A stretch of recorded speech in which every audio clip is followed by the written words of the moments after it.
안녕하세요. 매경자이언트TV의 양성 기자입니다. 올해 상반기 증시, 2차 전지, 그리고 인공지능 관련주가 없었다면 꽤 소외되셨을 것 같은 시장이었죠. 지나간 상반기는 상반기대로 흘려보내고 이제 올해 하반기 주식 전략을 한번 이베스트 투자증권에서 오신 염성환 이사님 모시고 말씀 나눠보겠습니다. 안녕하세요. 네, 안녕하세요. 예. 이사님 올해 제가 5월에 12일에 이제 국내 이제 종합 재테크 박람회죠. 머니터 현장에서 인사를 드렸었는데요. 당시 이제 삼성전자 주가가 64,000원 언저리였는데 그 올해 안으로 7만 원 넘을 수 있을 것 같다 말씀 주셨는데 예상대로 빨리 적중됐습니다. 현재 삼성전자 주가 7만 원 돌파해서 7만 2천 원대 전후에서 등락하고 있는데요. 자, 요즘 시장 분위기를 비교해 보면 이제 상반기가 끝났지 않습니까? 올해 상반기 시장을 복귀를 하셨을 때 이사님께서는 어떤 생각이 드셨나요? 올해는 이제 작년 말에 이제 예상을 했을 때 이제 작년이 뭐 너무 그 긴축 때문에 좀 힘든 거잖아요. 사실 긴축 때문에 힘들었고 그로 인해 이제 경기 침체 우려 두 가지가 이제 맞물려 가지고 상당히 좀 상반기 어려울 거라는 전망들도 많았는데 저희 이제 이베스트는 그래도 상반기도 좋고 하반기도 좋은 전망을 했는데 일단은 이제 상반기는 예상대로는 좋았어요. 다행히 좀 그게 좀 적중을 했고 그 이유 중에 하나가 적어도 긴축은 일단 상반기의 속도는 둔화된다.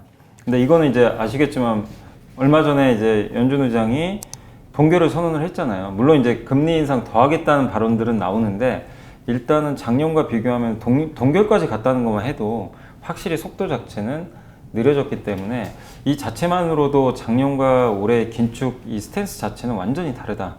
이렇게 보시면 되겠고 두 번째가 일단 적어도 올해 뭐 이게 이 작년에 워낙 안 좋았던 이런 반도체나 아니면 뭐 수출 경기가 적어도 올해 하반기엔 좀 나아지지 않을까 이렇게 예상을 했거든요. 근데 하반기에 나아지기 때문에 상반기가 좋다고 본 거예요. 왜냐면 주가는 항상 먼저 선반영을 하니까. 근데 그것도 어쨌든 이제 지금 아직 하반기는 안 왔지만 지금 이번에 6월달 수출 데이터도 20일까지 나온 거 보면은 일단 플러스로 반전이 됐거든요, 실제. 그래서 최악의 국면도 좀 벗어나는 모습이고 무엇보다 작년 물론 중국이 요즘에 예상보다 제 예상보다는 그렇게 아주 좋지는 않은데 그래도 작년보다는 좋거든요. 작년엔 정말 아예 그냥 셧다운을 했잖아요. 근데 적어도 중국이 올해 우리에게 마이너스는 주지 않을 것 같다. 이제 이런 좀 기대감도 있었던 거죠. 거기다가 유럽의 날씨도 작년 이제 가을 지나면서부터 의외로 좀 따뜻했거든요. 그러니까 유럽 리스크도 완화되고 그러니까 그런 조건들 때문에 상반기 좀 괜찮겠다. 뭐 그러니까 엄청 좋아서 오르는 게 아니라요.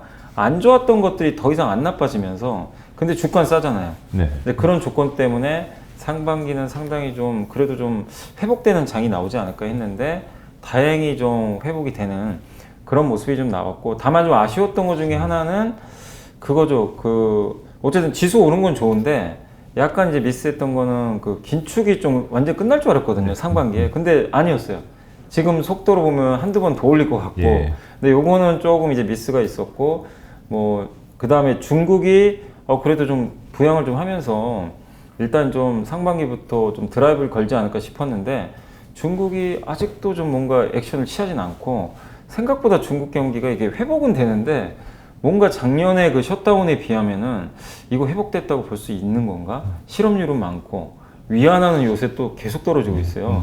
그러니까 그런 걸 보면 중국 경제도 제가 생각하는 것만큼은 그렇게 좋은 건 아닌 것 같아요. 근데 어쨌든 지수 자체는 이런 이제 하반기에 대한 기대감으로 올랐지만 미국의 긴축과 중국의 이 경기는 좀 제가 기대했던 거에는 좀 못 미쳤다. 이렇게 좀 평가를 한번 해보고 싶습니다. 그러면 사실 말씀하신 대로 이제 주식시장 상반기 꽤 괜찮게 올랐고 이제 연초 대비 코스피 지수는 15% 정도 올랐었고 나스닥도 30% 가까이 올랐는데요.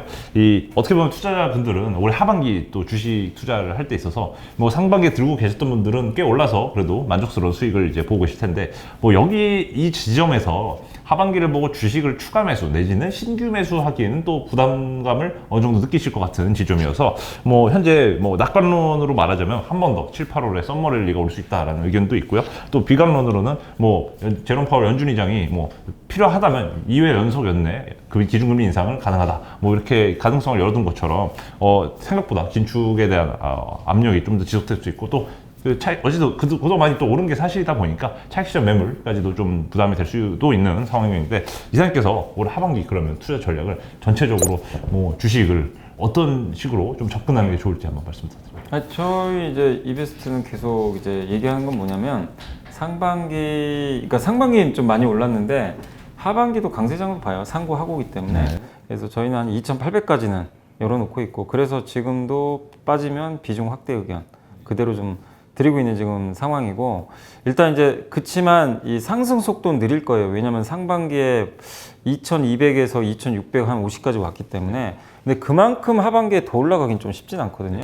그리고 PBR 한 배가 보통 우리나라 수출이 돌면 PBR 한 배까지 가요. PBR 한 배가 2,800 정도 되거든요. 연말에. 그래서 이제 저희는 근데 2,800이면 지금 2,500 한 중반 정도 되니까 많지는 않아요. 한 10% 정도 되겠죠. 그러니까 이 정도 상승은 지수로는 좀 가능하다. 그 얘기는 뭐냐면 이제 6개월 정도 남았는데 등락을 계속 거듭할 거예요. 올랐다 내렸다. 그래서 투자하신 분들이 좀 생각하실 거는 쭉쭉쭉 올라갈 때는 좀 기다리시고, 그러니까 지금 저희가 이제 찍고 있는 요 주간에 증시가 지금 계속 빠지고 있거든요. 흘러내리는. 이럴 때는 너무 짜증내지 마시고, 빠지는 건 누가 좋아하겠습니까만은 오히려 주식 비중을 늘리는 기회로 활용하시면 좋겠다. 그래서 지금은 좀 빠지는 장에서는 두려워 말자. 이 말씀을 저희는 좀 드리고 싶고, 상반기 이제 하반기도 좀 계속 좋게 보는 그 근거 중에 하나는 어쨌든 PBR 한 배까지는 저희는 간다예요. 아무리 못해도. 근데 지금 PBR 한 배가 2,650이지만 연말 되면은 어쨌든 이 자본이 쌓이잖아요. 계속 이익이 나니까. 그래서 그때 되면 2,800까지는 자동으로 올라가거든요. 그래서 충분히 그 레벨까지는 저희는 좀 올라간다고 보고, 또 두 번째가 지금 이제 연준의 긴축 이슈가 또 나왔지만, 근데 되게 좀 그런 거 안 느껴지세요? 작년에는 이런 이슈 터지면 지수가 나스닥이 3%, 4% 폭락을 하고 하루에 우리나라도 그냥 그대로 충격받았습니다. 근데 요새 보면 미국 긴축 이슈가 나와도 시장이 별 반응이 없어요. 오르는 건 아니에요. 근데 딱 보신 분들은 느끼실 거예요. 작년 같으면 이거 폭락할 지금 이슈인데 전혀 빠지질 않네. 뭐냐면 시장의 관심이 긴축에 그렇게 지금 중요한 관심사가 아니에요. 이제는. 그러니까 한두 번 더 하는 건 좀 짜증나요. 그래서 지수 상승이 막혔어요. 근데 이걸 빼는 재료가 아닌 이유가 시장의 관심은 어쨌든 뭐 한두 번 올리면 결국엔 금리 인상 끝나는 거 아니냐. 여기서 뭐 계속 5번, 6번 올릴 것도 아니니까. 그리고 내년에 점도표 보면 내년에 1% 정도 금리 나거든요. 내후년에 또 내려요. 그러니까 이제 사람들이 봤을 때 어차피 한두 번 내려도 내년, 내후년은 인하 사이클로 가니, 이 자체로 봤을 때는 이제 금리 인상 그냥 거의 끝났다. 그러니까 중요한 변수로 지금 시장이 안 보고요. 오히려 중요하게 보는 건 뭐냐면 그 미국 경기로 봐요. 네, 미국 경기나 중국 경기. 여기에 거의 포커스를 맞추고 있어요. 근데 지금 미국과 중국 경기가, 그러니까 미국 경기가 참 헷갈리는 게 제조업 경기는 침체거든요. 제조업 완전 침체예요. 근데 서비스업 경기 보면 호황입니다, 지금. 그러니까 이게 헷갈리는 거예요. 근데 미국이 버티는 이유는 미국은 제조업보다는 서비스 국가잖아요. 그러니까 이제 이 지표가 왜곡이에요. 근데 우리나라, 그러니까 한국 주식 투자하시는 분들은 뭘 봐야 되냐면 미국 서비스보다는 제조업을 보셔야 돼요. 그래서 저는 하반기가 괜찮다고 보는 게, 이게 만약에 지금 ISM 제조업 지수가 60 넘고 막 호황이라고 생각해 볼게요. 그럼 오히려 조심해야 돼요. 결국 언젠가 빠지거든요. 근데 2년 전에 기억하시죠? 그때 막 60 넘고 막 너무 좋았죠, 그때는. 근데 결국엔 지금 한 2년 정도 지났는데 46까지. 거의 역대 거의 바닥까지 온 거예요. 그러니까 이제 미국의 제조업 경기는 제가 봤을 때는 이제 하반기 되면 돌아설 것 같아요. 그동안 충분히 이제 조정도 좀 받았고, 그 다음에 미국 사람들이 그동안 상품 소비를 코로나 때 많이 했잖아요. 근데 이제 리오프닝 하면서 그거 줄이면서 이렇게 된 건데, 이제 그 과정도 어느 정도 끝나가니까, 그래서 제 생각엔 미국 제조업도 좀 터닝할 것 같고, 또 미국의 제조업 중에 지금 제일 중요한 것 중에 하나가 바이든 대통령이 미국에 공장 좀 지어라. 보너스 주겠다. 막 이러잖아요. 보조금 주겠다. 그러니까 실제로 지금 보면 미국에 자본재 이쪽 그 주문이 많이 늘어나고 있더라고요. 이번 데이터도 보니까 자본재 내구재. 그러니까 내구재 중에 자본재 같은 경우는 그런 반도체라든가 뭐 건설기계라든가 이런 기업들한테 납품하는 것들 있잖아요. 그런 것들에 대한 주문이 많이 늘고 있다는 건 미국이 실제로 지금 제조업 투자를 지금 많이 하고 있다는 얘기죠. 근데 제조업 투자 많이 하면 우리나라한테 좋죠. 우리나라 그쪽에 또 수출을 해주니까. 그래서 제 생각엔 어쨌든 지금 미국의 제조업 사이클은 돌아서니까 그 측면에서 한국 증시에 좋지 않을까. 다만 서비스는 좀 꺾일 것 같아요. 이쪽 서비스업이나 이쪽은 한 4분기 정도 되면 좀 꺾일 수 있다. 근데 그때쯤이 되면 이제 파웰 의장도 좀 고민을 하겠죠. 왜냐면 미국은 중요한 게 어쨌든 그쪽 서비스업이니까 이게 둔화되면 금리 인하 얘기가 또 나올 수도 있어요. 연말에는 하반 한 4분기 되면. 그럼 그때쯤에는 증시가 그것 때문에 빠질 수는 있어요. 또 이제 시장 그러죠. 항상 그렇잖아요. 금리 인하 또 한다 그러면 이제 경기 안 좋아지나 그러면서 막 또 빠지는데, 근데 말씀드린 대로 금리 인하 자체가 그 당시에 나쁠 수도 있지만 또 경기를 부양시킨다는 관점에서는 또 긍정적이거든요. 나중에는 금리 인하했을 때 주식시장이 이렇게 나빴던 격은 없어요. 장기적으로 봤을 때. 그렇기 때문에 금리 인하가 시작이 되면 또 내년장이 괜찮을 수는 있다고 봅니다. 그래서 고비는 한 4분기로 봐요.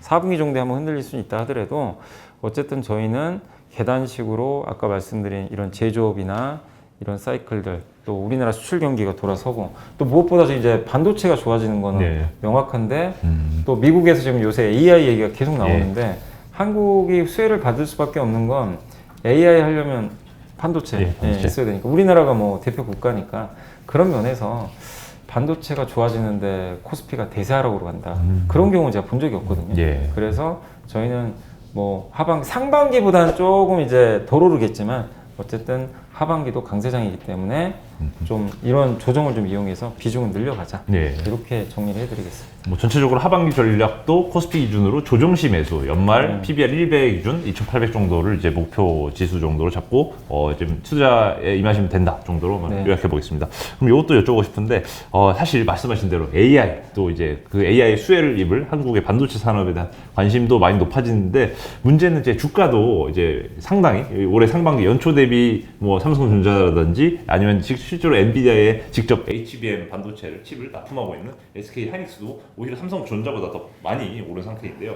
뭐 사실 엔비디아를 뭐 지금 가격대에서 뭐 신규 매수하기에는 다들 많이 부담스러운 걸 느끼고 계실 것 같아서 뭐 거꾸로 아예 사실 메모리 업황, 특히 오늘 발표가 있었죠. 마이크론 CEO가 이제 업황 바닥 가이던스를 또 이제 냈다는 소식이 전해지면서 이 메모리 쪽도 좀 턴어라운드가 좀 더 가시화되는 거 아니냐 이런 얘기도 많이 나왔는데, 여전히 사실 기성 DDR4의 메모리 칩에 대한 또 재고 부담은 여전히 높은 상황이에요. 그러다 보니까 HBM이 물론 이제 인공지능 시대에 정말 좋은 아이템인 건 맞고 마진도 높은데 아직 매출에서 차지하는 비중이 그리 높진 않고 당분간 DDR4에 대한 재고 부담도 높은 상황인데, 뭐 당연히 어느 주식이든지 상승 긍정론과 이제 낙관론과 비관론이 이제 있을 텐데, 삼성전자, SK 하이닉스 그리고 마이크론 같이 좀 대형 메모리 좀 대형주에 대한 좀 그 밸류에이션이라든지 투자에 대한 좀 접근법을 어떻게 보고 계신지 궁금합니다. 사실 지금 현재 구도로 보면요, 그 엔비디아가 독주하는 게 맞아요. 왜냐면 엔비디아가 독주하고 그 엔비디아 이제 거기에 들어가는 게 HBM이라 이제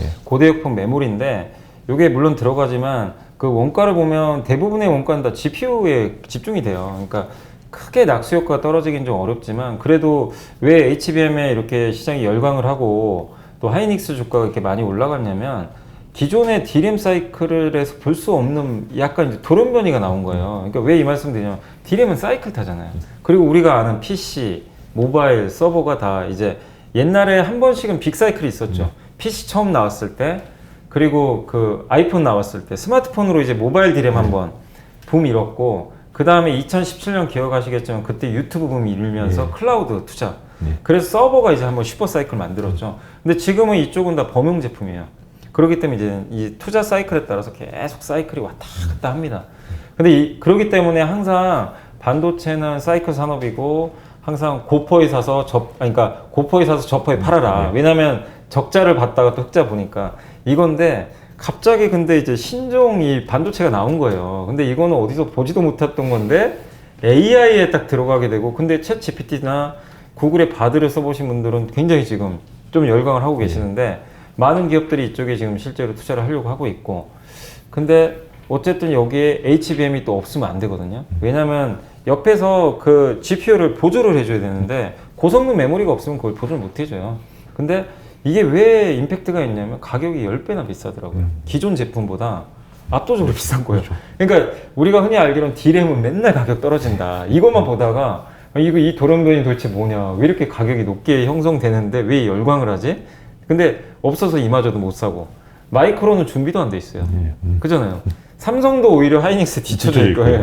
그러니까 하이닉스가 독주하고 있는 상황에서 이제 마이크론도 한다, 삼성도 한다고 하니까 돈이 되니까 하는 거거든요. 근데 여기는 또 청정지대인 게 공급가엔 걱정이 없어요. 일단. 그러니까 우리가 보던 이 상식과 벗어나는 지금 상황이 펼쳐져. 그러니까 이게 규모는 작죠. 뭐 전체 메모리, 뭐 D램에서 5%밖에 안 된다고 하니까.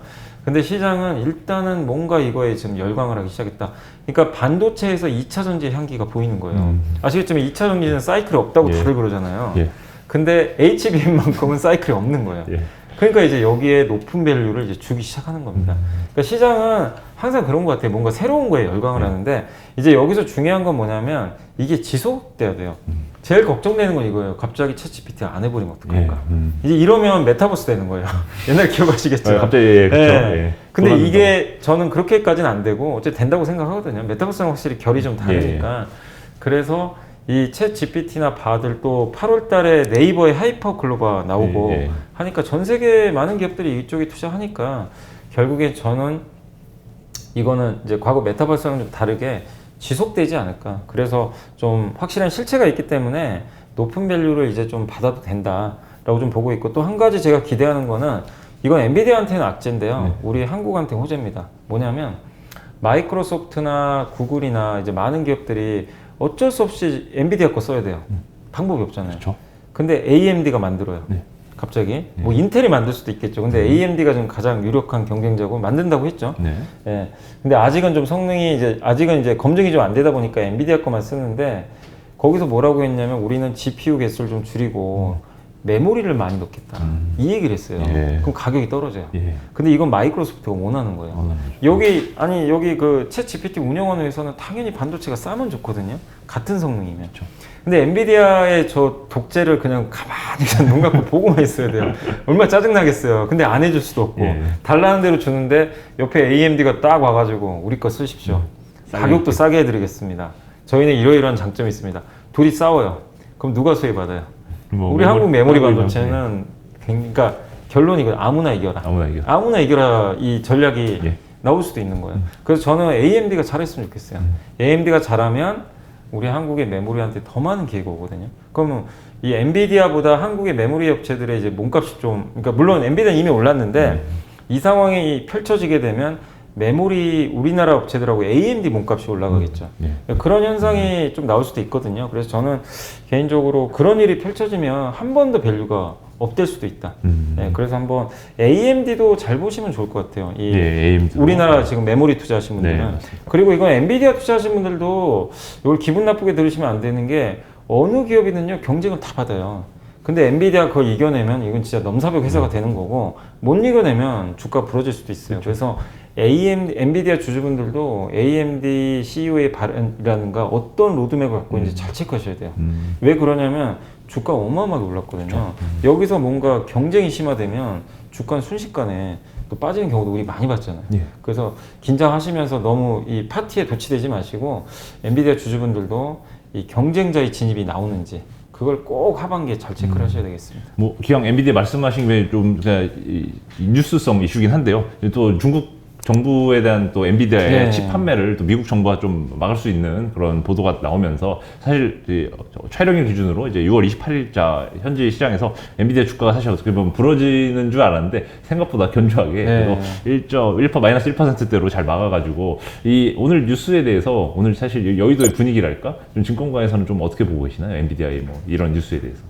그러니까 일단 이제 약간의 우려는 좀 있죠. 왜냐면 엔비디아가 이게 수출이 안 되면 또 중국의 AI 투자가 좀 줄 거고, 그럼 이게 우리나라 메모리한테도 좋은 건 사실 아니거든요.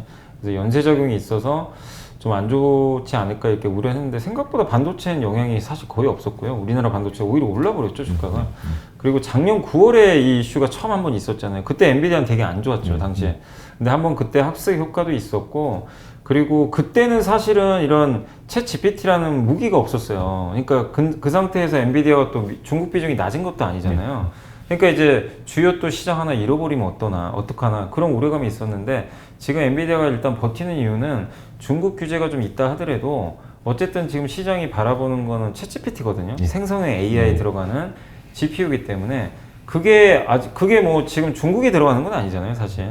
그래서 그런 이제 고사양 칩들에 대해서, 그리고 고사양에 대해서는 작년부터 계속 규제 이슈가 좀 있었기 때문에 결국 시장이 바라보는 거는 챗 GPT용이기 때문에 일단 영향은 좀 제한적이다. 다만 위를 막을 수는 있겠죠. 지금 올라온 상태에서 어쨌든 부정적 이슈가 터졌으니까 울고 싶은데 뺨 맞을 수는 있어요. 그런 정도지 지금의 어떤 펀더멘털을 완전히 또 망가뜨리는 그 정도 급의 좀 악재는 아니라 보는데 다만 이제 미국 정부의 스탠스가 아직 명확하진 않은 것 같더라고요. 그런 이제 얘기는 나왔는데 확실히 좀 결정한 건 아닌 것 같아서 다만 분명한 건 지금 미국이 중국과 뭔가 대화는 하는데 또 뒤에서는 계속 규제해요. 예. 예, 그러니까 제가 봤을 때는 칼자루를 지금 미국이 완전히 쥐고 있어요. 중국은 계속 지금 예. 어떻게 보면 고통스러운 거죠. 근데 그만큼 기술 경쟁력에서 미국이 앞서가는데 중국의 약한 고리를 정확히 알고 있어요. 예, 그래서 저는 쉽사리 이 규제를 풀 것 같지는 않아요, 사실. 예. 그래서 이거는 어쩔 수 없어요. 엔비디아가 극복해야 될 이슈인데, 근데 좀 참고로 이게 좀 재밌는 사실은 기사를 보다 보니까 엔비디아 칩 이제 규제한다고 하니까 예. 엔비디아 그 중고 칩인가요? 중고칩 가격이 와, 어마어마하게 오르고 있다고 합니다. 뭐 그게. 1,500만 원짜리가 네, 2,400만 원. 그러니까 그 정도로 이 칩이 얼마나 중요한지 알 수 있는데 그만큼 그런 면에서는 또 엔비디아가 그만큼 또 중요한 위치거든요. 예. 그래서 그 가치는 인정해 줘야 되는데 어쨌든 지금 현재로서는 일단 시장은 생성형 AI에 대해서 기대를 하고 있기 때문에 중국 이슈에 대해서는 주가에 그렇게 아직까지는 부정적으로 작용은 하진 않고 있는 것 같습니다. 네, 감사합니다.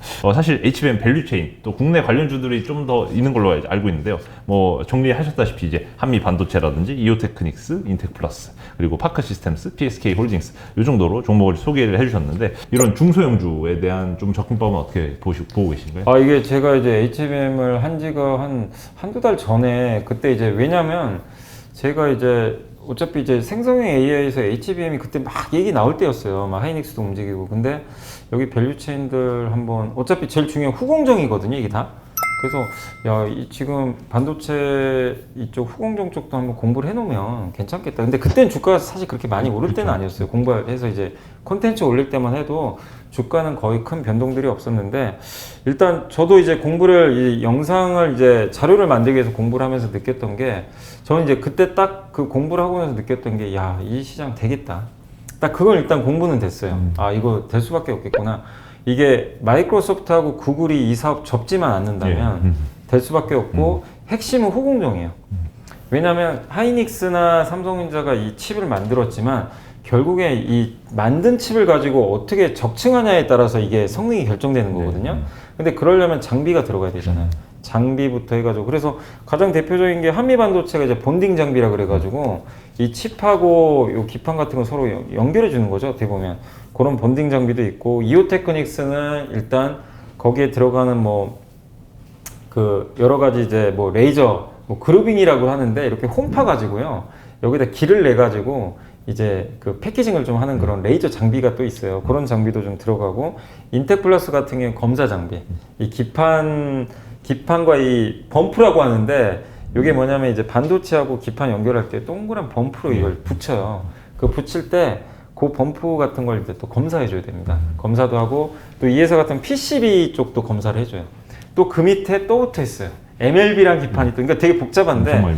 그 중간중간에 붙어 있는 걸 또 검사를 다 해줘야 되거든요. 이게 다 후공정 이제 검사 장비하는 회사인데 그래서 이제 이 인텍플러스가 수혜를 받고 파커신은 원자명으로 안 보이는 곳까지 다 검사해주고 PSK 홀딩스 같은 경우는 디스컴 장비라 그래가지고 이렇게 구멍 뚫거든요. 여기 TSV라는 건데 이 12층짜리를 이렇게 구멍을 뚫어줘요. 그래서 연결하는 건데 그 이제 그럴 때 구멍을 뚫고 나서 약간 잔류물들이 남아요.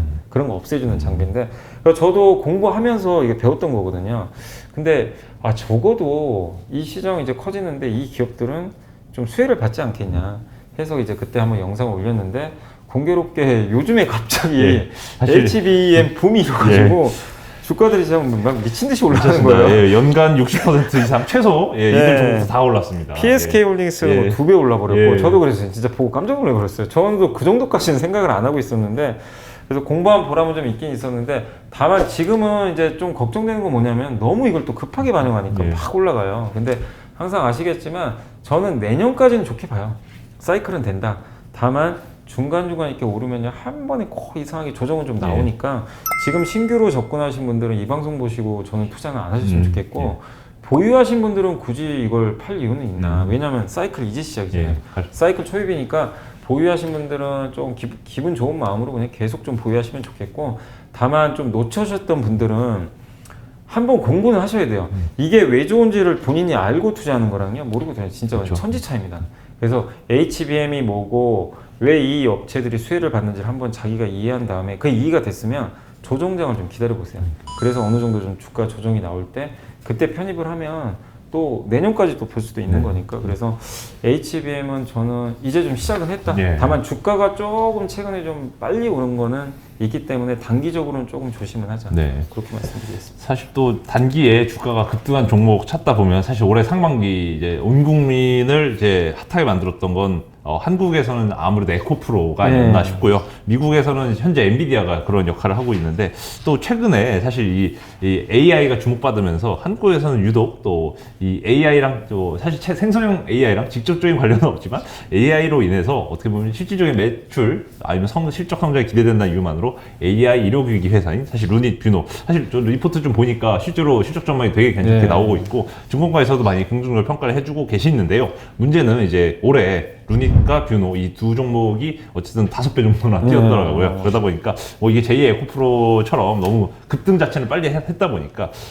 부담스러운 상황인데 거꾸로 셀트론이라든지 아니면 삼바 같은 이런 CMO 대형 또 플레이어들은 최근에 뭐 개별 기업 쪽으로 뭐 이렇게 미국에 뭐 좀 악재도 터지면서 주가는 또 빠져 있는 상황인데 이 헬스케어 국내 헬스케어 쪽에서 CMO 또 의료 AI 이 두 가지 정도만 좀 보자면 이 각각에 대해서 좀 어떻게 보고 계신가요? 저는 이제 두 섹터 다 굉장히 되게 좋게 보고 있어요, 계속. 근데 이제 CMO 같은 경우는 일단 여전히 뭐 좋을 수밖에 없는 게 앞으로도 신약은 어마어마하게 개발하거든요. 계속 또 신약 개발해야 되고 또 7월 초인가요?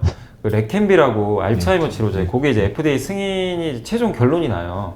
그게 되면 또 삼성바이오 같은 기업들이 또 수혜를 받겠죠. 왜냐면 이 대부분의 블록버스터 이런 이제 제약회사들은 자기가 만드는 게 아니라 삼성바이오 같은 데 맡기죠. 이제 시작 개발한 다음에.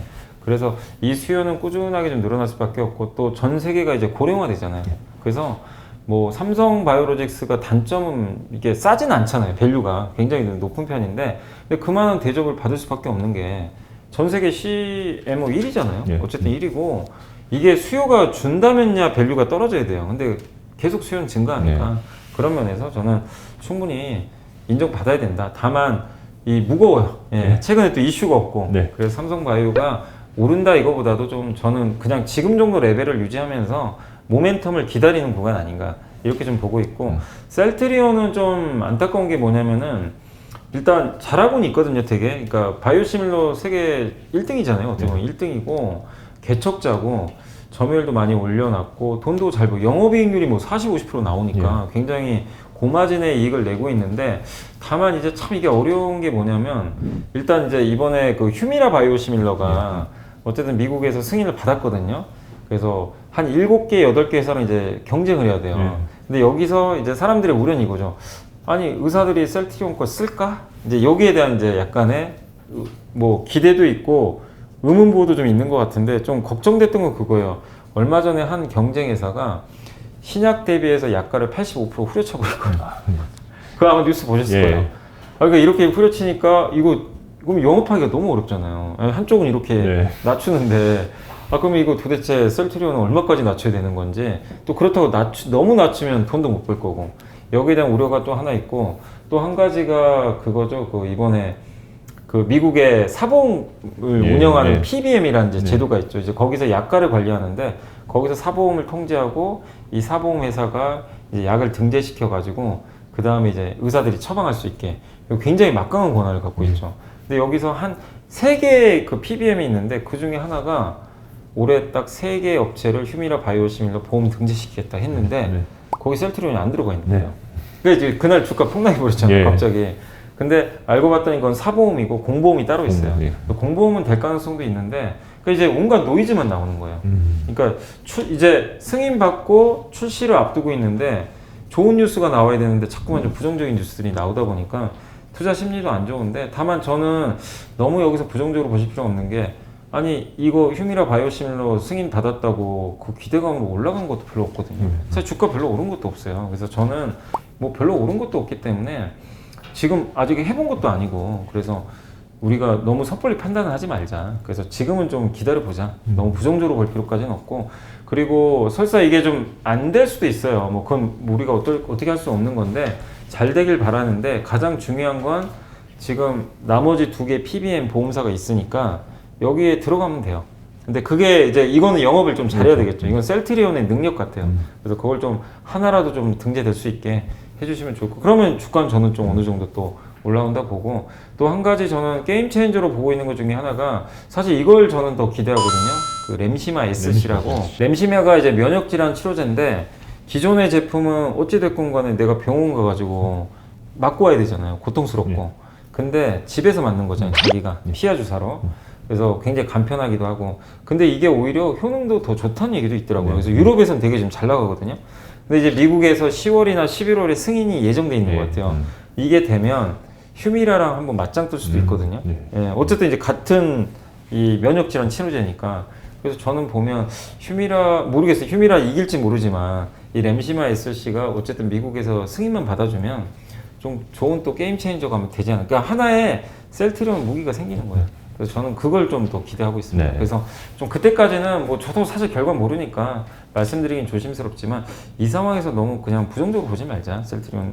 그래서 좀 기다려보자 이 말씀이고, 그 다음에 이제 의료 AI가 올해 뭐 너무나 핫했잖아요. 저도 사실 루니뷰노를 좀 공부해봤는데, 근데 아직은 돈은 못 버는데 많이. 근데 뭐 주가 보고 그러니까 저 이 정도까지 갈지 저도 상상도 못했습니다. 저도 뭐 리포트를 봤지만 이 정도로 이렇게 와, 근데 확실히 시장이 AI 열광을 하는 것 같아요. 아까 HBM도 AI잖아요, 결론은.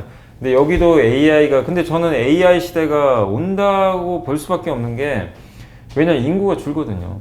일단 인구수는 줄게 돼 있어요. 그리고 사람들은 점점 나이 들어요. 그러면 그걸 대체할 뭔가가 필요한데, 그 가장 중요한 것 중에 하나가 AI거든요. AI가 의사들의 좀 약간 그 노동을 좀 감소시켜 주는 거죠. 이 의료 AI도. 루닛이 만드는 것 중에 이제 가장 대표적인 것 중에 하나가, 그 엑스레이나 이런 거 딱 촬영했을 때 의사분들도 이게 못 볼 때가 있다고 하더라고요. 이게 너무 이제 미세해가지고. 근데 그런 것들을 얘네가 찝어주니까 정확하게. 그 의사분들 입장에서 이거 같이 쓰면 되게 좋잖아요. 예. 자기 실수도 줄일 수도 있고. 그러니까 거기에 대한 어떤 이제 약간의 이제 업무 강도도 떨어뜨리게 하니까. 근데 그거를 자기가 직접 다 보려면 굉장히 또 시간도 많이 걸리잖아요. 하루에 봐야 될 그 차트들이 얼마나 많겠어요. 근데 루닛이 그걸 딱딱딱 뽑아주니까 굉장히 이제 좋을 수밖에 없고, 또 한 가지가 이제 임상 시험할 때 이 실험하는 이 약이 이 사람한테 맞을지 저 사람한테 맞을지 이걸 미리 좀 파악을 해야 된다고 하더라고요. 그래서 딱 맞을 사람한테 이걸 딱 제시를 해주면 그걸 바이오 마커라고 하는데, 그러면은 이 의료 비용 당연히 그 임상 비용 떨어지니까 기업 입장에서는 그러니까 의사 입장에서 봤을 때 루닛이 편하고, 기업 이 제약회사 입장에서 봤을 때도 비용을 줄여줘요. 그게 AI 장점이거든요. 그래서 AI를 쓰는 건데, 이 가려운 곳을 긁어주는 회사들이잖아요. 그래서 저는 이게 이제 시작했다. 다만 주가가 너무 올라서 그런 거지. 시장 자체는 시작할 수밖에 없고, 이거는 이제 의료 AI 쪽은 아닌데, 제가 작년부터 공부하다가 개인적으로 좀 공부하면서 야, 이 회사 괜찮다. 근데 주가는 왜 안 갈까? 제일 좀 의아했던 기업 중에 하나가 혹시 JVM이라는 회사 아세요? JVM 들어봤어요. 그게 약간 비슷한 게 그 약국에서 약 자동으로 조제해주는 그 기계 만드는 회사잖아요. 야, 이거 AI, 그러니까 이거 요새 인건비 비싸고 노동력 부족한다는데 이거 미국에서 대박 날 것 같은데. 저는 이제 공부해보면서 그 생각을 했어요. 아, 약국에서 사람 많이 안 쓰고, 근데 약사 한 명 더 채용하면 그거 인건비잖아요. 그렇죠. 근데 기계가 대신해요. 그럼 자기 혼자서 할 수도 있는, 뭐 극단적으로 얘기하면 그럴 수도 있는데, 야, 이건 트렌드에 딱 맞겠다. 주가 안 가요. 몇 달은 안 가더라고요. 근데 요새요, 한 2달 만에 주가가 한 50% 갑자기 올라오고 있어요. 그러니까 사실 그렇게 크게 바뀐 건 없는데, 이것도 어떻게 보면 AI의 하나의 일종이죠. 그리고 미국 시장에 또 진출을 했고. 그래서 참 이런 거 보면서 AI가 그냥 우리 시장에서 지금 오래 들어와가지고 확실히 이 진짜 그 스토리를 만들어주고 있구나. 그러니까 연초에 로봇부터 시작해서 2차 전지가 스토리를 만들었는데 지금은 그냥 AI가 다 어떻게 보면은 가장 큰 주도주가 되고 있다. 이렇게 봐야 될 것 같아요. 사실 원래 연초에도 로봇 말씀을 해주셨지 않습니까? 사실 AI 말씀하시는 분들 중에 어떤 분들은 AI가 지금 뭐 생성형 AI가 워낙 전 세계적으로 열풍을 불러일으켰고, 그게 일단 소프트웨어적인 방식으로 알고리즘이 퍼져 나가면서 여기저기 큰 변화를 일으키면서 주가에도 영향을 미치고 있는데요. 이게 진짜 파괴력은 정말 이 로봇과 AI가 결합했을 때 그 산업 현장에서 모든 이 로봇이 AI화가 되게 된다면 이 부분이야말로 되게 파급 효과는 클 것이다라고 말씀 주시고 있는데, 그에 비해서 로봇은 또 요즘 연초 대비 또 주춤하고 있는데, 로봇주는 좀 어떤 점? 근데 이 로봇 쪽에 종류가 워낙 많으니까 그때 이제 로봇을 촉발시켰던 것 중에 하나는 일단 저는 그거였던 것 같아요. 그 삼성이 레인보우로 붙었어. 예. 예, 그걸 이제 지분 인수하면서 야 드디어 진짜 이제 삼성이 하는구나. 예. 그러면서 이제 불을 좀 뿜어버렸는데 아쉽게도 이 기업들의 숫자가 좀 팍팍 나와줘야 되는데 아직은 이제 숫자 검증이 좀 안 되다 보니까 한 번에 이벤트에 좀 빠졌고 그리고 그때 또 너무 많이 올랐어요. 사실 주가가 그냥 과할 정도로 이렇게 올라도 되나 할 정도로 이게 정말 수직으로 상승했거든요. 근데 저는 말씀드리고 싶은 게 그 후유증이 좀 지금 나오고 있다. 그래서 일단 지금은 어느 정도 조정은 충분히 받아서 제 개인적으로는 그냥 횡보할 것 같아요, 당분간은. 네, 네. 근데 모멘텀이 또 나와줘야 돼요. 네. 뭔가 로봇을 움직일 만한. 그러니까 예를 들면 삼성이 레인보우 로보틱스 지분 더 투자한다는 얘기 제가 기사로 좀 봤던 것 같은데 지분을 한번 더 투자를 하든가 아니면 두산 로보틱스가 상장을 하든가. 예. 그러니까 뭔가 로봇 시장에 약간 또 이 자극제가 될 만한 이슈들 아니면 또 테슬라가 휴머노이드 로봇 개발이 잘 돼가지고 또 공개를 또 한번 해주든가 이벤트를 열어주든가 그러니까 이 로봇은요 이게 약간 테마도 섞여 있다 보니까 이게 물론 숫자도 중요하긴 한데 시장이 원하는 뭔가 이벤트를 원해요. 근데 아직은 그 이벤트가 없어요. 최근에는 없고 그래서 이제 그 이벤트는 아니었지만 최근에 로봇주 중에서 제일 많이 오른 게 물류 로봇은 많이 올랐어요. 예. 근데 물류 로봇은 왜 올랐냐면 얘네가 이벤트를 만든 게 아니라 공시로 이벤트를 만들어 버렸어요. 예. 그러니까 전자공시 통해서 공급 계약이 예. 저기 뭐 SK 온 공장 같은 데라든가 이런데 이게 물류 로봇이 뭐냐면은 옛날에는 사람이 이게 지게에 딱 실어가지고 공장 같은 데서 예를 들면 엔진이 있으면 엔진 실어가지고 이렇게 그렇죠. 사람이 사실 대부분 했잖아요. 뭐 아니면 지게차 해가지고. 근데 그거를 이제는 로봇이 자기가 알아서 그냥 운전하듯이 하더라고요. 그러니까 앞에 장애물이 있으면 자기가 피해가요. 피해서 이제 적재적소에. 근데 이게 반도체나 2차 전지나 이런 공장이 다 필요하죠. 예. 왜냐면 이 웨이퍼 같은 거 다 옮겨 다녀야 되고 배터리도 옮기면서 공정을 해야 되니까. 근데 이게 이제 시작 아닌가. 그래서 근데 사람들이 처음에 긴가민가 했는데 실제 공급 계약 이 공시가 뜨니까 이거 진짜구나. 이제 되는구나 이 시장. 근데 이건 결국엔 여기에 자율주행 로봇은 물류 로봇은 AI가 들어가는 거거든요. 예. 그죠? 자기가 알아서 스스로 판단해서 가는 거잖아요. 그럼 결국 챗 GPT랑도 연결이 될 수도 있어요, 나중에. 그래서 저는 굉장히 우리가 가장 이제 로봇 중에서 앞으로 좀 관심을 기울여야 될 거는 결국 어디에 제일 많이 쓰일 거냐거든요. 근데 아직은 우리 집에 많이 쓰이긴 좀 어렵잖아요. 그건 좀 시간 걸리니까 산업현장 중에서도 지금 제일 많이 투자하는 데가 어디예요? 배터리, 예. 반도체, 네. 전기차 공장.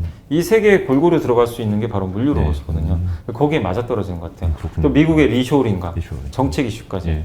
그래서 물류 로봇이 그렇게 갔다. 근데 저는 그래서 로봇주 계속 보신다면 물류 로봇 계속 좀 이것도 역시 많이 올랐는데 좀 조정이 나온다면 예. 관심을 가져보시면 어떨까 싶습니다. 2차 전지 이것도 사실 핫한 섹터고 네. 요즘에는 그래도 과거와 같은 또 폭발적인 상승력은 좀 더 쉬어가는 모습을 보여주고 있기 때문에 뭐 에코프로 사실 5월에 제가 또 머니쇼 현장에서 이사님 뵀을 때 에코프로가 당시 77만 원 정도의 네. 이중 천장을 찍고 있었는데 21선 깨지면서 한때 또 55만 원 네. 또 조정이라는 상태였고 다시 최근에는 77만 원대로 올라오면서 이게 삼중 천장은 아닌지 아니면 뭐 이대로 쭉 또 추세 돌파를 할 수 있을지 이런 또 찬반이 나오고 있는데 어떻게 보면 올해 3분기 최근에 증권가에서 뭐 테슬라에 대한 EPS 하향 조정도 그렇고 양극재 가격이라든지 이에 대한 좀 가격 전망도 내려갈 것 같다 이렇게 얘기가 나오고 있어가지고 2차 전지랑 2차 뭐 셋업체든 소지업종 위주로 좀 3분기, 4분기 투자는 좀 어떻게 보는 게 좋을까요? 일단 이제 여기도 워낙 주가 많이 올랐으니까 이제 더 가기 위해서 뭔가 새로운 또 이슈들이 또 나와야 돼요. 그러니까 만약에 HBM이나 이런 이슈가 없었으면 하이닉스가 이렇게까지는 못 올랐어요. 사실은 어느 정도 오르다가 꺾였겠죠, 분명히. 근데 그런 이제 새로운 이벤트가 우리가 모르는 게 팍팍 발생해 주니까 가는 거고, 그러니까 에코프로도 저는 똑같다고 생각하거든요. 뭔가 우리가 모르는 새로운 또 하나의 이 상승을 열어줄 기폭제가 있어야 되는데, 근데 아직은 그게 마땅히 보이진 않아요. 지금 최근에 보면, 그러니까 에코프로나 에코프로 BM이나 우리나라 양극재가 많이 오른 건 결국엔 미국 시장이 열렸는데 여기서 우리나라 기업들이 결국 이제 중국은 못하고 네. 한국이 거의 동무대가 되지 않을까. 그리고 막 수주한 거 보시면 막 40조 원 수주하고 포스코 부처님이 단위가 다르거든요. 그러니까 이제 거기에 열광을 했던 거예요. 근데 이제 그건 다 알고 있잖아요. 그러면 그걸 능가할 만한 또 뭔가가 수주 공시가 또 뜨든가 이 이벤트 아니면 정책 이슈가 또 터져야 되는데 아직은 그게 좀 안 보이거든요. 아니면 이제 지금 어쨌든 이제 우리가 미국은 다 알고 있는데 미국은 어차피 계속 할 거고 그럼 남아 요새 좀 조용한 데가 유럽이잖아요. 예. 유럽에서라도 뭔가 또 대규모 수주라든가 이런 얘기가 나온다면 또 한 번에 또 레벨업을 할 수 있는데 그게 아직은 안 나오고 있기 때문에 주가가 좀 정체되는 거는 어떻게 보면은 뭐 이 이벤트를 좀 기다리는 사람들도 있을 거고 또 이거 안 나오니까 실망해서 파신 분도 있을 거 아니에요. 그러니까 이제 주가가 이렇게 가는 게 아니라 그냥 왔다 갔다 하는 것 같아요. 그런 것 같고 그럼에도 불구하고 어쨌든 주가가 굉장히 많이 올랐잖아요. 오르는데도 이거 유지하고 있는 이유 중에 또 저는 가장 결정적인 것 중에 하나는 MSCI 편입 가능성이 높은 것 같더라고요. 그래서 8월에 아마 편입될 것 같더라고요. 근데 7월에 결정이 좀 될 거는 같은데 가능성이 되게 높은 것 같아요. 그러면 결국엔 수급 이슈가 이렇게 받쳐주면요 주가는 굉장히 버팁니다. 왜냐하면 에코프로가 좋든 싫든 사야 돼요. 어쨌든 여기 이제 MSCI 들어가게 되면 그 수급이 있는데 다만 역으로 생각하면 MSCI 편입이 되면 수급이 빠질 수도 있어요. 그럼 그 후에는 또 오히려 부정적으로 작용할 수 있지만 이게 그 MSCI 편입 전까지는 호재가 되는 거죠. 그래서 이런 면에서는 결국엔 오히려 수급은 좋아질 수가 있기 때문에 버틸 수 있는 그런 룸은 좀 생길 수 있다. 그래서 저는 당분간은 에코프로는 결국엔 좀 계속 빡쓸 것 같아요. 오르락 내리락 하면서 좀 횡보하지 않을까 이렇게 좀 보여주고 다만 그 과정에서 뭔가 우리가 모르는 좋은 이벤트가 나왔을 때 한 번에 더 주가 레벨업이 나오지 않을까 싶고 저는 개인적으로 에코프로도 이렇게 공부를 좀 계속 해보니까 올라갈 수밖에 없는 기업이었어요 사실. 그러니까 이 정도까지 오르는 게 맞냐 아니냐는 그거는 뭐 차차 하더라도 그러니까 주가 많이 올랐잖아요. 오를 수밖에 없었던 그 배경은 수직 계열화를 너무 잘 해놨어요. 이게 지금 핵심이거든요. 결국엔 지금 2차 전지 업체의 가장 화두는 결국엔 이제 광물부터 결국엔 이제 양극재까지 가잖아요. 이걸 얼마나 조달을 잘하느냐 이 싸움인데 거기서 지금 이 회사는 리튬도 하고 있고, 그죠? 리튬 사업, 폐배터리 여기도 하고 전구체도 하고. 그러니까 주가가 이제 시장 참가자들이 거기에 열광을 했던 거죠. LNF랑 비교를 많이 하시는데 LNF가 좀 아쉬웠던 거는 이게 수직 계열화 좀 약해요. 확실히. 그 차이에서 벌어졌는데 근데 LNF도 저는 괜찮다고 생각하는 것 중에 하나가 이번에 보니까 전구체 사업도 더 이번에 LS그룹하고 드디어 이제 하려고 지금 새만금 그쪽에서 공시도 냈고 응급제 사업도 한다고 하더라고요. 좀 응급제는 의아했어요. 포스코 퓨처임이 꽉 잡는 아니었나 싶은데. 근데 이제 어떻게 보면 응급제까지 하게 되면 밸류가 올라가게 되거든요. 그래서 저는 LNF의 그런 전략은 나쁘지 않다고 봐요. 양극제도 하고 응급제도 하는데 부족했던 게 이게 수직 계열화인데 그걸 LNF가 지금 또 하고 있어서 저는 그래서 많은 분들이 에코프로 BM이냐 LNF냐 막 이렇게 서로 비교들 하시는데 또 선의의 경쟁하지 않을까. 그래서 둘 다 좀 좋은 결과 나오기를 기대하고 있습니다. 사실 둘 다 사면 되는데 그 양쪽에 몰빵하신 분들이 서로 또 이제 자기 기업이 더 낫다고 말씀하시죠. 그게 뭐 어느 게 낫다 이거보다도 서로 잘 되길 응원해 주세요. 뭐 이게 너무 내가 에코프로 BM 주주니까 야 LNF 안 돼. LNF 주주분들은 저건 아니야. 막 이러지 마시고 서로 잘하는 점이 있으면 잘한다고 해주시고 다만 팩트에 근거해서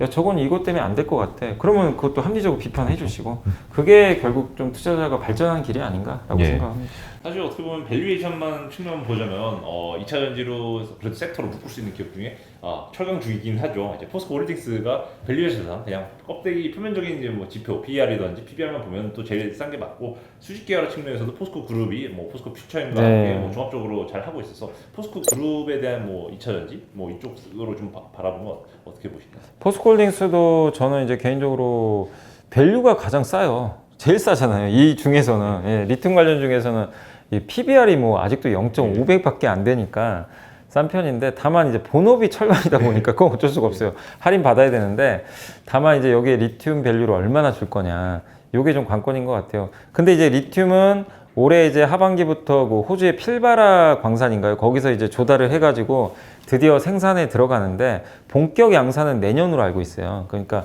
포스코 홀딩스에서 이제 제일 중요한 해는 내년입니다. 내년에 이제 본격적으로 리튬, 탄산 리튬, 수산 리튬이 공격적으로 양산이 들어가서 요 테스트를 받게 될 거고 요 테스트 과정에서 이제 이 회사들이 테스트를 할 거 아니에요. 이거 쓸만하다 아니다.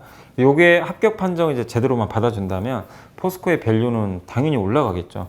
근데 이제 관건은 그거예요. 이게 진짜 쓸만한 건지 포스코가 그 많은 기술력이 있는지 그 시험 때 내년에 놓이게 됐다. 근데 포스코가 이 사업 얼마나 오랫동안 준비했습니까? 그래서 저는 굉장히 잘할 거라고 지금 생각을 하고 있고 또 광물을 얼마나 잘 다뤄본 기업이에요. 원래 태생 자체가 그렇기 때문에 좀 매력이 있는 그런 상황이고, 그리고 저는 포스코를 긍정적으로 또 보고 있는 이유 중에 하나가 지금 이 전 세계에서 리튬 나오는 곳이 두 가지 종류거든요. 어디냐면 광석, 호주 거기 지분 투자해놨죠. 여기서 받으면 되고, 그 다음 또 한 가지가 염호. 예, 염호는 아르헨티나 아예 지분. 저는 이거 2018년도에 그때만 해도 이거 리튬 뭐 인수한다 그럴 때 사람들이 이건 무슨 포스코 테마주인가? 리튬에 대해서 사람들이 그렇게 별로 관심도 없었고, 그래가지고 이거 잘하는 건가? 포스코가 웬 리튬? 예, 약간 이제 그런 부분도 있긴 있었죠. 근데 그 당시엔 그렇게 좀 치부한 분들도 사실 되게 많았어요. 근데 지금 생각해 보세요. 그 가치가 얼마나 올랐습니까? 정말 신의 한 수였어요. 예. 그래서 이제 본격적인 양산 들어가는데, 호주 염호 가치가 또 꽤 크고, 이런 염호 갖고 있는 기업들이 얼마나 되겠어요. 미리 그리고 왜 잘했냐면, 요새 이제 갑자기 각국이 자원민족주의를 들고 나옵니다. 야, 너네 하지 마. 이렇게 얘기 나오는데, 그때 포스코는 미리 딱 침발라 놓은 거예요. 그러니까 너무 잘한 거예요. 칠레도 예. 안 나오고 아르헨티나게 또 신의 한 수. 예, 근데 만약에 늦게 했다고 생각해 보세요. 그럼 계속 이제 빌어야 돼요. 달라고. 이건 왜냐면 협상력이 그럼 떨어져요. 근데 그때 너무 잘해놔서 그 밸류는 좀 받아야 된다. 그래서 포스코의 미래는 저는 좀 밝을 수밖에 없다. 다만 이제 제가 보고서 보던 것 중에 하나 좀 걱정되는 것 중에 하나는 있어요. 아직은 아닌데, 미국에 썰트시라는 뭐 호수가 있나 봐요. 거기가 제가 이제 보고서 보다 보니까 거기에 리튬에 그러니까 리튬 매장이 어마어마하게 좀 돼 있다고 하더라고요. 추정되기로는. 유타주인가? 네, 맞아요. 그쪽인 거, 예, 그쪽인 것 예. 같은데, 근데 아직은 이제 개발 중인 것 같아요. 근데 시간은 많이 걸릴 거예요. 근데 거기서 리튬을 채굴 한다고 해서 그게 무조건 쓴다는 또 보장도 없어요. 네, 왜냐면 또 이 환경이 다르니까. 근데 다만 그게 만약에 이제 발굴이 돼가지고 양산에 들어가면요, 리튬 공급가용으로 갈 수도 있어요. 너무 물량이 많으니까. 아마 기억하시겠지만 옛날에 원유, 지금 이제 이 사우디나 이런 데가 사실은 옛날만큼의 이게 좀 힘이 약해진 게 저는 미국 때문이라고 생각해요. 셰일오일. 미국이 자기가 만들어 버리니까. 2014년 15년 기억나세요? 예. 그때 셰일오일 나오고 유가 폭락이 벌었죠. 유가 20달러까지 갔었어요. 그때 진짜 엄청난 치킨, 유가 치킨 게임이었죠. 예. 그리고 다시 뭐 물론 예. 나중에 오르긴 했지만, 리튬도 만약에 그렇게 되면요, 그게 만약에 미국에서, 그러니까 한번 조사해 보세요. 그러니까 지금 걱정할 건 아니에요. 지금 뭐 당장 몇 년 안에 걱정할 건 아닌데, 알아두시면 좋으니까 나중에라도 미국에서 대규모 개발이 이루어지고 리튬을 뽑아내면, 이건 리튬 업체들한테는 일단 안 좋아요. 공급이 생겨버리니까. 예. 그래서 근데 반대로 현대차한테 호재죠. 배터리 제조사는 이거 웬 호재인가? 왜냐면 원가를 줄일 수 있으니까. 그래서 이런 부분들도 이게 장기 투자하신 분들은 한번 그 뉴스들 플로우 하시면서 체크하시면 좋겠다. 그래서 저는 포스코홀딩스 개인적으로는 지금 사긴 좀 그렇고요. 지금 40만 원 근처는 좀 애매하고, 조금 주가 좀 내려와 준다면 또 좋은 기회 오지 않을까 이렇게 보고 있습니다. 알겠습니다. 사실 또 뭐 리튬부터 양극재 소재 업체들 좀 다뤄봤는데요. 어떻게 보면 최근에 좀 개별 주식 이슈로 좀 이 주가가 등락하는 경우가 많은 것 같습니다. 예를 들면 이제 뭐 양극재 그래도 후발주자긴 하지만 코스모 신소재 같은 경우는 LG 화학에 이제 공급 계약을 체결하면서 주가는 오르고 있는데, 거꾸로 이제 LG 화학은 LG 엔솔이랑 엮여가지고 2조 원대 이 교환사채 발행을 LG 화학에서 LG 엔솔 주식을 담보로 하는 바람에 이 두 회사 주식이 좀 이제 최근에 약세를 좀 보이고 있고, 이 주주분들도 또 한국 주식 또 시작했다. 유증에 이어서 또 뭐 교환사채도 발행하고 이거 국장 이거 못 믿겠다 뭐 이런 의견들도 나오는데, 좀 사실 SK 이노베이션도 그렇고 이런 유증이라든지 아니면 교환사채 발행 이런 이슈에 대해서는 좀 그 투자자분들께 어떤 말씀을 해주고 계신가요? 근데요, 이제 이 기업들이 뭐냐면 이제 생각을 하셔야 될 게요. 여기는 어마어마한 돈들이 들어가요. 조 단위 돈이 들어가고, 그렇다고 지금 1년에 그만큼 돈을 뽑아낼 수 있는 상황이 아니잖아요. 그럼 어쨌든 자금 조달해야 됩니다. 여러분이 CEO라고 한번 생각해 보세요. 돈은 많이 필요한데 투자해 놓으면 나중에 돈은 많이 벌 것 같아요. 근데 지금 당장 돈은 못 들어와요. 왜냐면 초기 단계니까 공장도 지어야 되고. 그럼 이 과정에서 이 보릿고개를 어떻게 넘겨야 될 거 아니에요. 그러면 자금 조달해야 돼요. 그래서 그걸 어떻게 하느냐의 문제예요. 그거를 뭐 예를 들면은 유증을 할 수도 있는 거고, 아니면 이제 LG엔솔을 IPO 해버렸잖아요. 그럴 수도 있는 거고, 그러니까 자금 조달을 하는 방법은 여러 개, 채권 발행할 수도 있고. 근데 채권 발행하는 게 제일 좋긴 좋죠. 주주분들 입장에서는 그렇죠. 이게 타격이 없으니까. 근데 채권 발행을 하게 되면은 또 자금 이제 발행을 하기 위한 또 시간도 좀 걸리는 데다가 이자를 또 내야 되거든요. 그러다 보니까 또 유상자를 카드를 만지작거리는 경우도 있어요. 근데 주주분들은 당연히 싫어하죠, 유상자를. 근데 시장은요, 이런 거죠. 2차 전지에 만약에 이런 거죠. 2차 전지 지금 배터리 공장을 짓거나 아니면 지금 설비 투자를 해서 이만큼의 이익을 낼 것 같은데 지금 당장 돈은 없는데 유증을 한다고 하면은 주주분들이 그 부분에 대해서 이해할 수도 있어요. 이거 성장에 투자니까. 과거에도 성장에 투자한다고 했을 때 유증했을 때는 오히려 주가 올라간 적도 실제 있었거든요. 근데 이거는 어떻게 받아들이냐의 문제인데 다만 SK 이노베이션 달라요. 이번 유정이 배터리 들어가는 게 아니에요. 그걸 배터리에 넣었으면 또 어떻게 될지 모르는데 배터리 쪽은 이미 어느 정도 자금 모아놨더라고요. 확보를 해놨는데, 그러니까 시장에서 이제 주주분들이 열받은 건 뭐냐면은, 아니 배터리 쪽은 어느 정도 다 자금 확보했는데 갑자기 이노베이션이 한다고 하니까 놀래버린 거예요. 근데 빚 갚는데 일부 쓰고, 그 다음에 이제 SK 이노베이션이 물론 정유가 어려우니까 뭐 그린 사업으로 하기 위한 재원 마련이다 하는데, 이게 왜 주가에 안 좋냐면 그린 사업이 도대체 얼마를 벌지를 이게 계획이 없어요. 구체적으로. 그래서 몇 년도에 얼마 벌고 얼마만큼 우리한테 돌려줄 건데 이게 아니고 이런 사업에 투자하겠습니다. 근데 구체성이 없어요. 그리고 그린 뭐 수소나 이런 사업이라는 게 언제 돈 벌 줄 여러분이 아세요? 명확하죠. 차라리 이 돈 가지고 배터리 투자한다면 사람들이 이해를 해줄 수도 있어요, 사실은. 그래, 더 공장 짓고. 명확하게 보이는 산업하고 그린은 그린인데 좀 두루뭉실해요. 그러니까 이제 시장에서는 이게 도대체 뭐지? 그 주가 그냥 두들겨 맞아버린 거거든요. 그러니까 저는 유증이라고 해서 무조건 폭락한다라는 데 동의는 안 하는데, 이번 SK 이노베이션 사태처럼 명확하게 근거를 가지고 주주분들을 설득할 수 있는 그런 배터리 사업이라든가 이런 것들에 대한 명확한 근거를 제시해야 되는데 너무 두루뭉실한 게 아니었나. 또 빚 갚는 데 쓰는데 누가 좋아합니까? 그런 것들이 주주들의 좀 실망감을 북돋았다. 그리고 LG화학 같은 경우는 결국 교환사채 쪽으로 좀 가긴 했는데, 어쨌든 뭐 LG 엔솔이나 이런 데도 좀 부정적이죠, 사실. 지분을 좀 이제 매각할 수 있으니까. 다만 저는 이제 예전부터 그 말씀을 좀 드렸어요. 그 옛날에 LG화학이 이제 분할해가지고 LG 엔솔 이제 상장을 했을 때, 그때 LG화학 주주분들의 허탈감은 정말 어마어마했거든요. LG 엔솔 상장해서 돈 번 사람은 누가 있습니까? 사실은 LG잖아요. LG가 번 거지. 주주분들이 번 건 별로 없어요. 아니면 나중에 IPO 해가지고. 근데 그분들 얼마나 되겠습니까? 그러니까 대부분의 LG화학 주주분들은 엄청난 피해를 받았어요. 그래서 저는 그때도 그랬거든요. 그 상장 전에도 이거 보상하는 방법은 LG화학이 배당을 더 늘려주시든가 상장 후에 LG 엔솔 지분 팔아라. 팔아서 돌려줘라. LG화학 주주분들한테 배당을 주든가. 저는 그 말씀을 드렸어요. 예전에 상장 전에. 근데 그거를 할지 안 할지 모르지만 제가 봤을 때는 할 가능성도 있다고 봐요. 물론 LG엔솔 주주분들한테 좀 안 좋은 뉴스긴 한데 LG화학 주주분들이 그때 굉장히 데미지를 많이 받았거든요. 근데 저는 그런 의미로 LG화학이 할지는 모르겠지만 보상은 언젠가 해줘야 된다고 저는 생각을 해요. 그러니까 LG가 미안하다는 생각이 있으면, 주주를 위한다면. 왜냐면 LG화학은 인하의 LG고 사람들이 다 좋게 생각했거든요, 당시에. 근데 그때 얼마나 배신 많이 당했죠. 이미지 정말 망가졌어요, 당시에. 그래서 그걸 어쨌든 할지 모르지만 어쨌든 LG화학이 지금 지분이 80%가 넘게 있잖아요. 굉장히 많이 갖고 있거든요. 그래서 그거를 돌려줄 수도 있는 시점이 올 수도 있기 때문에 그런 점들은 꼭 한번 좀 생각을 하시고 보시는 게 좋겠다. 어쨌든 그렇게 된다면 LG엔솔에는 좋은 건 아니에요. 좋진 않지만 LG화학한테는 긍정적이지 않을까 이렇게 생각을 하고 있습니다.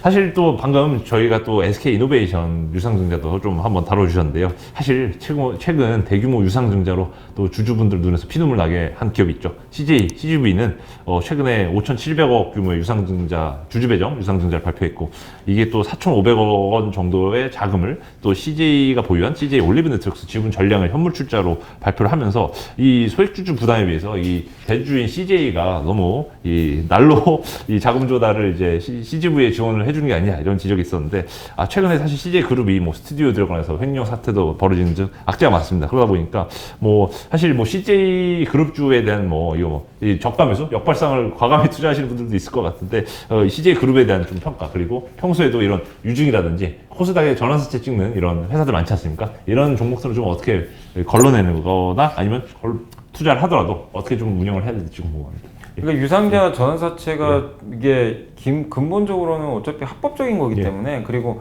주식시장의 기능 중에 하나예요. 자금 조달하라는 그런 기능인데, 다만 이제 납득할 수 있게 하라는 거예요. 저도 이제 말씀드리고 싶은 게 주주들이 납득할 수 없는 그런 유증은 누가 그걸 받아들이겠어요. 그래서 신사업에 투자했는데 나 지금 돈이 없습니다. 해야 됩니다. 그 주주를 설득해서 하는 거는 그건 뭐 주주들하고 이제 설득이 되면 뭐 2차 이제 배터리 공장 짓겠습니다. 아니면은 뭐 전기차 공장 짓겠습니다. 뭐 이런 식으로 해가지고 누가 봐도 명확한 신사업의 그림을 그린다면 유증을 해도 주가가 올라가는 경우는 정말 많이 봤거든요. 전환사채도 마찬가지예요, 사실.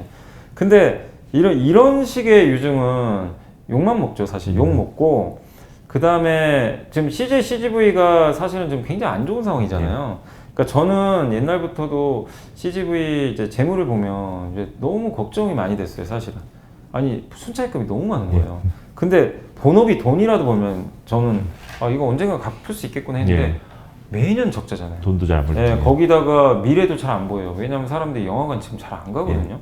넷플릭스를 많이들 보시는데, 근데 넷플릭스가 아예 영화까지 자기네가 만들어 버리니까. 그러니까 이제 CGV 입장에서는 굉장히 지금 곤혹스러운 상황인데, 이게 고정비 많이 들잖아요. 근데 우리나라만 있는 게 아니라 또 전 세계에 있어요. 여기에 대한 부채들. 그래서 저는 개인적으로 자금 조달은 언젠가는 안 할 수는 없다고 봤었어요. 근데 그 자금 조달이 채권이냐, 아니면 유증이냐, 이런 정도인데, 유증을 이번에 했는데, 이게 제가 좀 이제 좀 충격을 좀 받았던 게 뭐냐면 현물 투자를 했더라고요, CJ가. 그러니까 이제 여기 1조인데 5,700억 원 정도의 이제 유상제는 주주들한테 받는 거고, 나머지 4,500억을 이제 CJ 자회사인 그 CJ 올리브 네트웍스. 여기도 좀 알짜 회사더라고요. 돈도 좀 잘 벌어요. 버는데 이 회사 지분을 주는 거죠, CJ, CGV한테. 퉁치는 거죠, 사실은. 그리고 CJ는 그냥 돈 준 게 아니죠. 회사 준 거잖아요. 근데 4,500억 준 것처럼 돼버린 거죠, 돈을. 그리고 자기는 유상제 얼마 참여 안 하죠.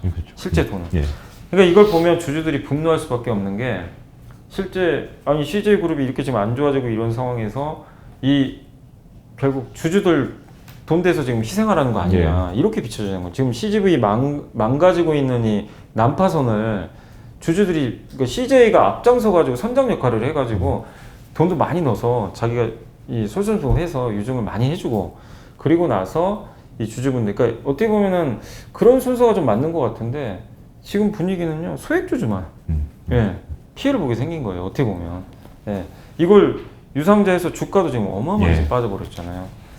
그러니까 참 이게 안타까운 일이 좀 발생을 했는데, 근데 이것도 이 우리나라에서 대표적인 그룹사가 이걸 또 이런 식으로 하니, 그러니까 저는 왜 안타까운 게 뭐냐면, 아니 CJ 그룹에도 정말 지금 대단하신 분들 많을 거 아니에요. 이런 일이 발생할 거 지금 몰랐을 건 아닐 것 같은데, 근데 이런 일을 이런 결정을 했다는 게 저는 솔직히 좀 납득이 안 갑니다, 지금. CGV가, 저는 이렇게 생각해요. CGV가 돈 못 버는 건 CGV가 잘못했다고 생각 안 해요. 돈 못 버는 거죠. 왜냐면 지금 구조적으로요, 영화관 사업이 안 돼요. 근데 경영 전략상 옛날에 해외 사업을 너무 많이 벌인 거, 요게 좀 부메랑인데, 최근에 안 되는 거는, 이건 CGV 할아버님이 와도 어떻게 할 방법이 없어요. 지금 메가박스도 그렇죠. 롯데시네마라고 잘 될 리가 없잖아요. 근데 그거 자체를 뭐라고 할 수는 없어요. 기업이 정말 잘못해서 뭐 그럴 수는 있겠지만, 근데 영화관 사업 전체가 안 되는 건 뭐 어떡하겠습니까? 근데 이런 결정은 뭐가 저는 분명히 잘못됐다고 생각하거든요. 그래서 여기에 대해서는 CJ가 가만히 있을 게 아니라 주주분들한테 뭔가 달랠 수 있는 뭔가 소통을 하셔야 된다. 지금 주주분들은 옛날의 주주분들이 아니에요. 요즘에 이 개인 투자분들은 보통 분들이 아니십니다. 그래서 SK 이노베이션도 그렇고 CJ도 똑같아요. 뭐냐면 명확하게 다시 한번 유증의 배경을 설명하시고, 구체적인 어떻게 해서 살겠다, 이거에 대한, 그리고 올리브 네트워크의 현물 출자 이 부분에 대해서도 좀 명확하게 좀 설득을 좀 해주셔야 되는 거 아닌가. 그냥 이대로 넘어갈 수 없는 상황인 것 같아요. 뭐 실제로 사실 옛날 네덜란드 동인도에서는 주주들에게 무역품 일부를 이제 배당금 형식으로 나눠, 배당 대신에 이제 현물 출자로 이제 현물 배당하는 경우가 있었는데, 뭐 CGV 현물 배당하려면 영화 티켓을 뚫어야 되나요? 근데 그거 준다고 주주분들이 좋아하시겠어요? 아시잖아요. 어쨌든 뭐 스크린은 저 빈자석 어차피 놀려봤자 소용이 없으니까 뭐 이런 식으로라도 현물 출자를 할 수 있으면 현물 배당으로 잡을 것 같은데요. 아무튼 뭐 CJ 아무튼 주주 가치 너무 심각하게 사실 훼손한 사례라서 한번 저 지적해보고 싶었습니다. 마지막으로 짧게 또 이번 또 저희 투자자분들께 한 말씀 부탁드립니다. 요새 이제 그 주식시장이 조금 어렵습니다. 예, 이제 6월 중순부터 좀 조정장이 좀 시작이 돼가지고 뭐 한두 달 받을지는 모르겠지만 어쨌든 이번 조정장 아까 말씀드린 대로 좋은 또 투자할 수 있는 기회로 활용하시면 좀 좋을 것 같고 항상 이번에 CGV도 그렇고 이게 사태를 보니까 일단 첫 번째가 항상 투자할 때는 잃지 않아야 되잖아요. 그래서 재무 구조 꼭 좀 보시면 좋겠어요. 그러니까 보셨으면 CGV 투자 안 하셨을 분들 많으셨을 겁니다. 왜냐하면 부채가 많은 건 이미 나와 있잖아요. 그래서 항상 투자할 때 본업의 그 자산과 부채를 꼭 먼저 체크하시고 그 다음에 본업에서 돈 잘 벌고 있는지 요걸 보시고 그게 합격이 됐을 때 그 다음에 이 회사가 이제 앞으로 성장할 수 있는 룸이 있는지 이런 걸 이제 순차적으로 보시면서 하셔야 되는데 너무 많은 분들이 그냥 이름값이나 그냥 이런 사전조사 안 하시고 그냥 이게 투자하신 분들이 좀 많으신 것 같아요. 결국 그러면 후회밖에 안 남으니까 꼭 말씀드리지만 내 돈을 내가 지켜야죠. 누가 사실 그걸 보호해 주겠어요. 그래서 다시 한번 기본으로 돌아가서 재무나 오래 걸리지 않습니다. 분석하는 거. 재무나 기본적으로 돈 버는 회사인지를 먼저 좀 확인하고 그리고 투자에 나서자. 이렇게 좀 말씀을 드리겠습니다. 예, 항상 저희도 말씀드립니다. 부채 비율 200% 미만 가급적 적은 회사 그리고 영업현금, 영업활동 현금 흐름 좀 플러스인 회사, 예, 뭐 순이익이 단기 순이익 나는 회사, 뭐 이런 회사 위주로 좀 보시라고 말씀드리고 있습니다. 다음에도 연성 이사님 모시고 또 하반기 또 중간에 한번 중간 점검하는 시간 갖도록 하겠습니다. 지금까지 자이언트TV의 양성기자였습니다. 감사합니다.